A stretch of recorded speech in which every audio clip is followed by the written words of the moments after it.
দেশের বর্তমান আইন শৃঙ্খলা পরিস্থিতি বিবেচনায় চিরুনি অভিযানের সিদ্ধান্ত নিয়েছে সরকার, যা শুরু হয়েছে আজ থেকেই।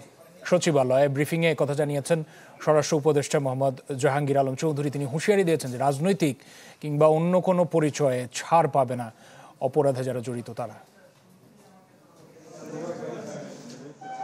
সচিবালয়ে স্বরাষ্ট্র মন্ত্রণালয়ে আইন শৃঙ্খলা সংক্রান্ত উপদেষ্টা পরিষদ কমিটির সভা।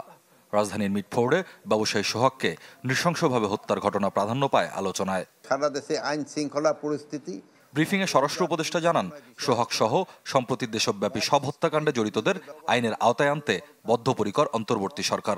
বলেন, রাজনৈতিক অথবা অন্য কোনো পরিচয়ে কেউ ছাড় পাবে না।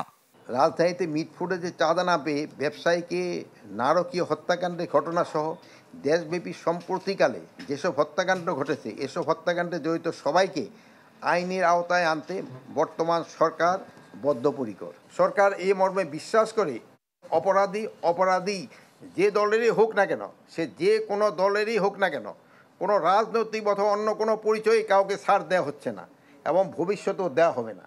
উপদেষ্টা বলেন, সামাজিক অস্থিরতা, অসহিষ্ণুতা, নৈতিক স্খলন সহ নানা কারণে সমাজে অপরাধ প্রবণতা বাড়ছে। জানান, পরিস্থিতি বিবেচনায় চিরুনি অভিযান চালানোর সিদ্ধান্ত নিয়েছে সরকার। পরিস্থিতি বিবেচনায় সরকার যে কোনো সময় চিহ্নিত অপরাধী ও সন্ত্রাসীদের ধরতে বিশেষ বা চিরুনি অভিযান পরিচালনা করতে পারে। এক্ষেত্রে সাধারণ জনগণ সহ সকলের সহযোগিতা একান্তভাবে কাম্য। এইটা এখন থেকেই। উপদেষ্টা জানান, রোজার আগে কিংবা পরে যখনই নির্বাচন হোক, ডিসেম্বরের মধ্যে প্রস্তুতি শেষ করতে চায় স্বরাষ্ট্র মন্ত্রণালয়। আমাদের প্রিপারেশনটা আমরা চাচ্ছি যে 31শে ডিসেম্বরের ভিতরে যেন আমরা কমপ্লিট করতে পারি। স্বপ্নিল শাহরিয়ার শিশির, চ্যানেল 24, ঢাকা।